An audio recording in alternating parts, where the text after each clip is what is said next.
for real production. You know, they have like actual cameras and stuff. Sound man, I'm all hooked up. I got a wire. It's gonna be our only interview with a wire. The rest of it is just on my Samsung, and that's the Galaxy 3. I'm not even up to the 5 or the 6 yet. I wear that phone. You do everything with that phone. I pressed the shirt. I earned a shirt with that. You earned a shirt with yesterday. First of all, thank you. I am here, and we're talking with Mary. Mary's called Talkin with. Talking with, because y'all so fly and so smart, and I watch y'all stand on stage and tell stories, and weave your stories as you put the music in to make it whole. So this is perfect, and I'm talking with Mary, which of course I have to make clear that neither one of y'all named Mary. Now, I know a million people must have asked you this 1,000 times. What's the origin of Mary? Well, we wanted, we didn't want to be just Eric and Tina, or, you know, we looked for a name for a while. So one of my friends said, "Y'all just be called two light-skinned chicks." And I said, "Well, no, that ain't gonna work." So when it would have actually, especially with our president in office, that'd be good. Light skin is in right now. Light skin is flying right now. Right. Well, two Marys in the Bible. Mary, the mother of Jesus, considered perfect by pretty much everybody, and then Mary Magdalene, who was different. She was a little different. She was way different. She was way different. She was around the way, girl. Both of their lives was changed by the power of the love of Jesus. So we tell people, the name represents the fact that it doesn't matter who you are or where you come from. Anybody's life can be changed by the power of the love of Jesus. Yay. I was, well, of course, y'all made me cry twice during your performance. Did we? Yeah, I was really moved by your stories being so personal. You know, because some people tell a general story about Christianity and where God stands and how He is with your life. But with you guys, you wove it into your personal stories about the husband's cancer and the infidelity and the growth coming back from all of that. So that made it more personal for me. It made it real for me and tangible, you know. Our relationship with God is very personal. It's not like, you know, this rule and this greater good and it's a great theory that we should subscribe to because we're all supposed to do the right thing. That's called religion. Doing the right thing because it's a good thing to do and attaching a God to it. And this, they seem like they have pretty good rules and pretty good benefits. I'll just be a part of it. That's called religion. A relationship is when your prayers have been personal between you and God, and you have seen God show you love, show you understanding, change your way of thinking, help you navigate spaces that you could not do with any other resource down here, but your prayer and your faith has helped you to do that. So our stories are very personal. Our faith is very personal. Our belief in our Christianity is very personal. If my Christianity didn't mean everything to you, by the time when I'm telling you something, if my Christianity didn't mean everything to me, when I'm telling you about it, it probably ain't gonna mean nothing to you. Well, when it's everything to me, because it's very personal, then I'm able to share it with somebody and it's able to affect them. You know. That's why I read it. I feel it. I felt it clearly because you weren't posturing yourself at all to say a thing. You were really saying who you were. It was your own internal experience that you were sharing with us. You know, I think a lot of people use Bible references. So they talk about Daniel and the lions, Dan and David, and all that's true and good, but sometimes you need a today example. And a lot of people going, that's great, but what I'm going through is not, I'm not in the lion's den. I can't pay my rent. What do I do about that? You know what I mean? I don't like my daddy. What do I do with that feeling, with that emotion? And I think when you give a person a response from a biblical perspective, but honestly, it just connects on a different level. You know what I mean? I think that's why a lot of times people feel like they are cousins or sisters, and people always come up to us like their family because, you know, watching us and hearing us talk so honestly, they identify with it. To the point that they almost feel like they know you for real. They're part of your life. Were you guys always into your spiritual journey, or did you start out as heathens? Like the rest of us. No, I ain't never been perfect now. I ain't going to go on and profess that. I mean, everybody has the potential to be a heathen at any given time. There you go. We all got heathen potential. Now, I done had my heathen days in my life. I have claimed God for a long time. Well, I was born and raised in the faith, so to speak, because my mother and father, you know, were Christians and all that kind of stuff. And you didn't have an option of being nothing other than a Christian growing up. But when I became old, you know, when I grew up and got older, I had to come to my own decision. And I had things in my life that made me question my faith, but I don't think my faith was ever shaken until I experienced, you know, the infidelity in my relationship. And I started to doubt every single thing that I believed because I was like, this ain't working for me. And if this was working, why did this happen? I was like blaming God, blaming my faith, and blaming everything for my issues in my life. And when I realized all this blaming never fixed anything, it never changed anything, I was like, this is a very irresponsible and childish way of acting. Everything that's wrong is always somebody else's fault and it shouldn't happen to me. Well, why should it happen to you? Or it should just happen to somebody else. Everybody else should be devastated in their life, and you should get to escape everything and live in fantasy land. Not that I want to own it, and I should go through crazy things, but when things happen to you, you just have to accept it. You don't get to. Sometimes that's what faith represents. It. That's what it. If you love Jesus, there's no problems. You don't get sick. You're not overweight. Anything. Everything's just fine because you love Jesus. That's not true. Exactly. It's That real is life. Faith means you stay there. Yeah. No matter what happens. Absolutely. No Yeah, matter and what goes down. That's what I had to do because I left there. I left there and I went to heathen land. Okay. And I liked it for a little while, and then it left me miserable. I was like, you know what? This ain't fresh. This ain't fresh at all. This, going crazy, using all these different vices to try to stabilize your mind because you have all these crazy thoughts and you don't know how to deal with it. Drink your way away. Hit a little something. You know what I mean? All these vices was a way to escape. And I was like, you know what? I don't want a vice because I have to escape. I want to deal with my life and not live in a space of escapism. I want to deal with my life, face it, embrace it, learn from it, grow from it, and move on. And so eventually I learned how to do that in my process, in my road to forgiveness. And my faith was the thing that sustained me. If I didn't have my prayers, if I did not have that Bible to read and open up and find a bunch of common sense about everyday life, not just spiritual things, like the Bible is it's the manual by the Creator for the created. And I found so much knowledge, so much information, so much practical everyday living common sense in that Bible. And it was also very therapeutic for me. Whenever I was reading it, all these tormenting thoughts would leave. Whenever I was reading it, all my despair would leave. I would feel like I could get through it. And so I kept reading it, and I kept reading it. And it built my faith. It reconnected me to God. So yes, it's very, very personal. And my faith ain't never going nowhere. Everywhere I go, it comes with me. You don't want me? You don't want faith, you don't get me, because it's going with me everywhere. I believe in it, I stand on it. It is my every single thing. Ain't God fly? Yes, He is. I watched you tell that story, how you struggled. How you wanted to go and get ugly and go to the other side. My head was telling me that. That was your head, but you got back to your heart, because that is where God resides. Absolutely. And the closer you get to your heart, is the closer you get to God, because He rests in the center of your heart. My head was saying, kill yourself, kill everybody, get everybody back. But my heart was saying, but I don't want to be a mean, angry person. I don't want to be fearful for the rest of my life. I don't want to live with anxiety. I don't want to think negative about everything. There is something good in this world, and I should be able to experience it.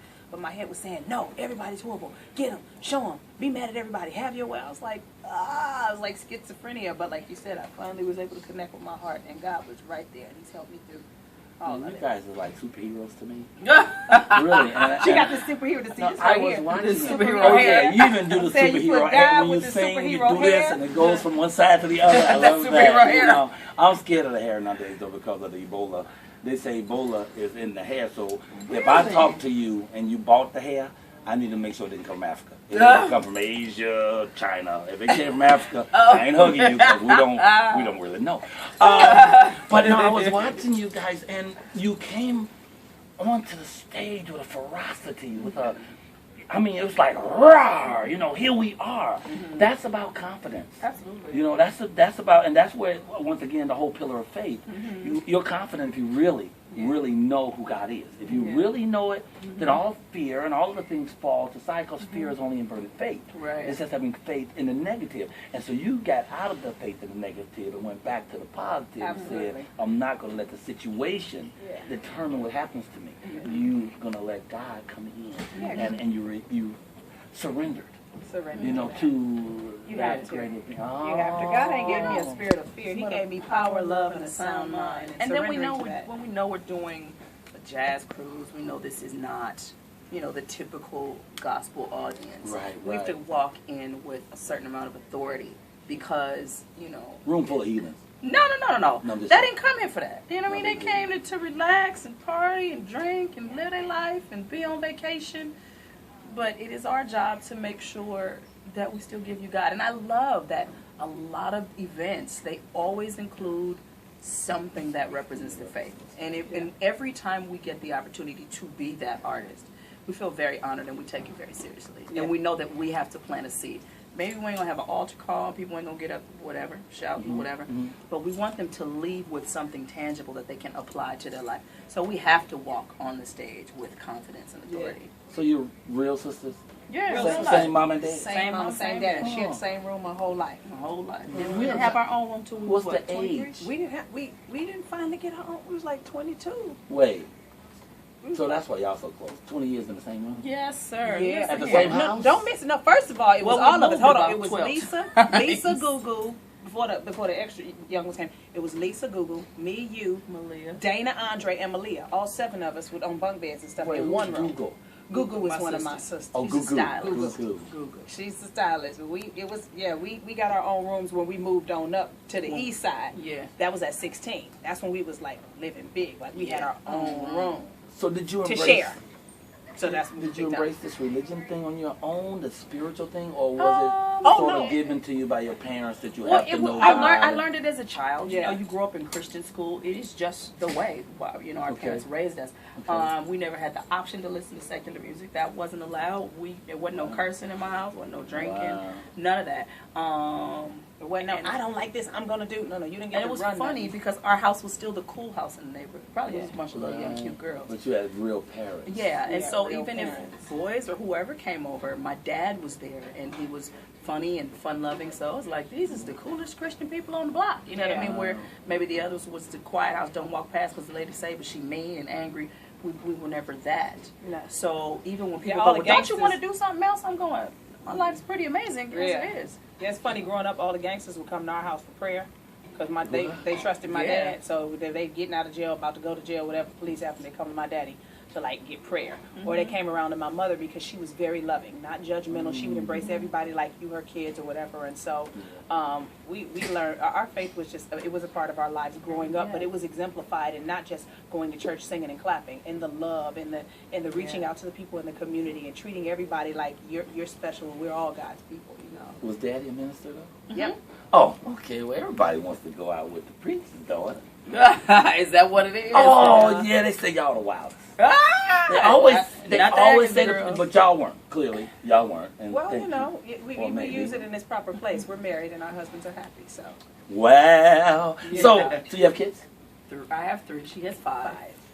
Wow. When we 5 first kids. started, How we old didn't is have the any oldest? kids. I have a 20-year-old and I have a 2-year-old. Okay, we're trying to learn how to Fabulous. be an adult and we're trying to learn how to not potty on the floor. Okay, I'm going to do like about 3 more questions. I won't hold y'all much longer because I think they're running out of batteries. Anyway,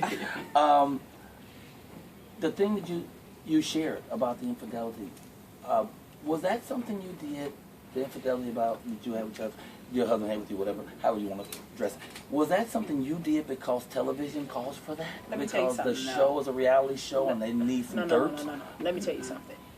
Let me tell from my perspective, she was trying not to tell. She was trying to just, we put it in, we talked about it in the Ebony article, and that was it. But as the cameras were there, real life was happening. And so we would be filming something else, and it would just kind of explode into something else because it was just that serious. Like, we had no idea that much of the story was going to end up in the show. It wasn't planned. It just kind of happened. Yeah, I didn't think I was going to keep finding out about more and more women that my husband cheated with. So when I thought I was healing, I was still finding out about more women and more women and more women. But she still could have chose not to tell. Yeah, and you know what? I ain't good. I'm not a fake. I'm not good faking. I'm real good being my honest self. Now, I didn't give the TV show, let me give you what you think you want. I was like, this is a part of my real life. And this is what, it was a couple things going on. I thought, first of all, I've based my whole life on being honest and being exactly who I am. Now that my life is devastating, I want to go hide all this from the world. Celebrate with me. Watch me traveling all over the world. Watch me winning awards. Watch me living a good life. Well, now that my life is bad, let's just hide that and act like we're perfect. I was like, I don't want to be a hypocrite. Something deep down inside of me said, God could probably take this and make it something wonderful. Like, he could probably heal your heart and make y'all better together. Now, something told me it ain't never going to get right. I'm going to be embarrassed in front of the whole world, and this is what the world get to see. All the Christians, y'all got screwed up life just like we got, and all y'all husbands is hoes, and y'all marriages don't work. Something in me said that, but something said, but maybe God might take this story and make it something amazing, like heal us and make us better. So I had to, like, step out on faith and just go for it. I didn't know in stepping out on faith I was going to continually find out about more people and more people and more people. So I never tried to create no story for TV. It was as bad as it seemed, and it was happening in real time, and the TV just caught it. But the TV also caught us working through it and getting through it. And for that, I am completely grateful, because so many people come and tell us, I cannot believe you showed that on TV. Yeah. We working through our marriage because of y'all. Yeah. We holding on to, life because of I y'all. even had an interviewer tell me, we finished the interview, we're off air, and he said, a man called in and said, from watching their show, he said, I was about to cheat on my wife. He said, when I watched that girl go through that, he was like, I don't want to send my girl through that. Wow. He said, so it's having an effect on people. When you're honest, it can only be a good thing. When it comes from a good place, you know what I mean? It was from an honest place. Like, I'm just gonna. This is what my life is. Okay. Yeah. So you're about to start 4th season of this show, Season Mary. 4. And now you're gonna reveal more things, or it's just it's always been what our real life is in real time. Yeah, in real time. And my real we're executive producers of our show. Yeah. So nobody gives us a script and says, here, this is what your life is. It's a little bit challenging because that's what they would prefer.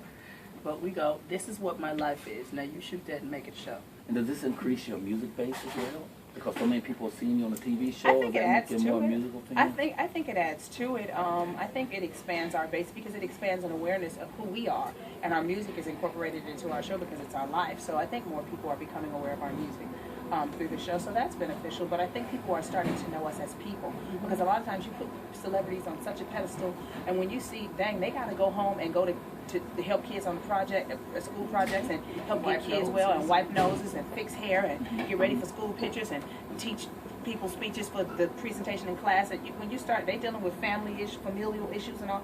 They're like, and then they get on the stage and they like people are like, wow, they're normal, they're human. So it helps the relatability. You know what I mean? Which helps you to value the music a little more. You're like, oh, they mean when they saying that. Oh, they did go through something. Oh, they do have to use their faith to sustain them. So it gives credibility to our music. So what is the origin of I'm Walking? I'm Walking. Tina didn't like I'm Walking when we first came up with it. Warren actually came with the hook, and it's her husband and our producer. Yeah, my husband. And for me, that song represents taking one day at a time. What does your life look like as people see you? You know what I mean? You say you're a Christian, but as they watch you walk through life, does your life reflect that? You know, the bridge says, what does my life say about me? Can anyone see? Does it show that I rock with the greatest?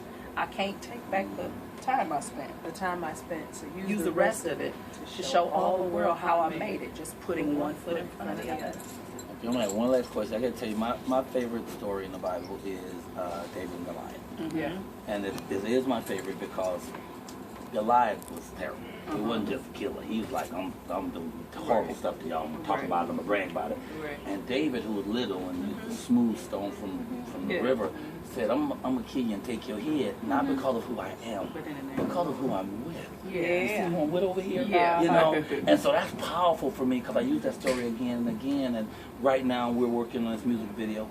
And I'm trying to get to celebrities to help do this thing, and we don't have no money. When I tell them no money, I mean no money. People call me and say, well, we need some money for sessions, and I said, well, we don't have none of money. If you're doing it, you're totally donating. And a couple of times I was daunted. I was like, man, I ain't going to make it because I done put it in the hands of real stars, and they said, man, we're going to get back with you, and I ain't heard from them. And then I keep falling back on remembering who I'm with. This is a God project. This thing is blessed. It's ordained. No one's going to be able to stop it. So if they fall out, somebody else is going to fall in. Right. What would be your favorite story from the Bible? What story that really resonates with who you are as a being?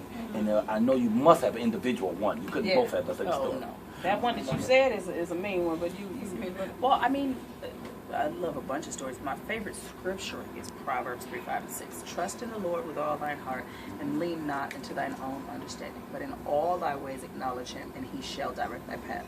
That scripture has been with me through so many times of trying to make decisions and figure out what I wanted to do, where I knew I could not lean into my own understanding, because me and myself, the way I understand or the way I see things may not be what God is trying to show me, speak me, or direct me towards. So if I keep my focus on him, he'll show me exactly what to do. That takes a whole lot of faith, because sometimes you don't see what's going on, you don't feel, you don't have an answer, you have no income, you have nothing tells you that you're going to make it to a successful point. But if you trust in God, if you lean not to your own understanding, he will direct your path. He'll show you who to call, when to call. He'll show you who's going to approve the loan, who's not going to. He'll show you who's going to say yes, and he will show you. But it takes complete reliance and complete trust. in God. So that one's so that's powerful the scripture that I arm myself it's all with. about trust Absolutely. and faith, and it's easy to have faith when everything's going right. Oh, But when it's all falling to pieces, Right. to be able to remember that God is there and powerful, and can heal everything because He knows the plan that we don't see yet, then that's strong. What is your true faith is when you have nothing that you want or that you expect in front of you except your belief and a God up there to make it happen. That's true faith. True faith ain't when you got a B, C, and D plan. When you got a couple of the resources, you got a couple of things that you need. True faith is when whatever it is that you're expecting came from out of nowhere and you expecting it to go somewhere and have it manifest from out of drop thin air. I'm gonna throw it up and expect God to do something with it. That's stupid. You can think it's stupid if you want to. That's faith. And that's how I live. That's how I live my life. I don't know what story to tell you. It's so many stories. King Hezekiah, King Jehoshaphat, King Josiah, all of these kings were in trying scenarios, and they would just say, look, Jehoshaphat said, look, God, I'm leading these children of Israel. We don't know what to do, but our eyes are on you. God came through for them. Same thing with Hezekiah. Look here, God, we don't know what's going on, but our eyes are on you. We're depending on you. God came. Same thing with King Josiah. Oh my God, who's the king I'm reading on right now? Second Chronicles. I'm on Second Chronicles 15, and I can't even think of the name. But the story of the kings when they, I think it was King Asa, where he totally relied and depended on God. And when he prayed and said, "Look, God, I know that this army, they got hundreds of thousands of people, and we only got our 300,000. They got thousands of thousands over here. But you know what? We trust you, and we're relying on you. Come through for us." And surely God did. So all these stories of these different kings in the Bible really encourage me to know that when they prayed and relied on God plus nothing, God plus nothing, not plus money, plus they knew a couple people, plus they were slightly connected. God plus nothing. He never let them down. The Bible tells us that God is the same today, yesterday, and forevermore. Which means, right now, today, He that same God that opened up the ocean and put a pathway in there. Cat. Yeah, for Moses. He the same God that let that lion sit up there in front of that Daniel and didn't eat him up. He the same God that had them 3 Hebrew boys sitting up there in the fire like it was air conditioner, not getting burned up. If that is the same God that I'm praying to, I expect the same thing that they did. I don't care if somebody tries to kill me, do whatever. I'm going to trust you, and if God came through for them, I believe that God's going to come through for me. How easy would it be for him to do your little thing if he did all Exactly. that? So it still always comes back to the same thing, that God is all. Yeah. And if you can just remember to be faithful to that, then everything's gonna be all right. And Absolutely. It's a practice. It don't always come. It Don't always come because we instinctively, oh my God, things is going crazy. But you got to practice it. You got to bring your mind back in. You got to turn that thing back around and bring it back to your faith. And my faith has never failed me. So I really wanted this interview to be about music, but this interview is really about who you guys are. Yeah. And you're really more than music. You're about sharing what your heart is and sharing what your spirit is through your music, which is really just a tool or the instrument that you're using to get this message to us. Absolutely. Because I didn't get a good seat. I usually have front row because I'm my guy. But I was sitting on the stairs way up top. Oh, no. And I was just so full of the light of what you guys were doing. I'm up and I'm waving and I'm clapping and I'm singing because it got right to my heart, because you were telling the truth through your craft, which is what I like to try to do with my comedy. Yeah. So when I'm watching all you guys, I'm trying to learn every day, how can I be better at this? But always, how can I be a better God man? Because like you say, one plus God is majority. Yeah. Okay, nobody stand against us. When we stand with the all, that's the all right there, right here. So is there any, can you just tell my folks here Talking With how they can reach you and what to look for next? well, y'all can come hang out with us on all the social sites. We are At the Real Mary Mary. The Real Mary Mary on Real everything. Mary Facebook and Twitter and Instagram and Erica is I'm Erica Campbell. and my husband and I have an Instagram page where we share on love and life, and it's just the Teddy and Tina Campbell page. Oh, well, yay. Yeah. I'm so honored. Thank you for taking this time. You're I know welcome. people are bugging you or pulling you from each direction. Oh, we got a little tiny phone. And it's just going to be on my little YouTube page. It's called Talking With. We will get you a copy of it. Absolutely. And I am honored and blessed not to just talk to you, but to know you. Thank you. very much. Thank You're you. welcome. Yay.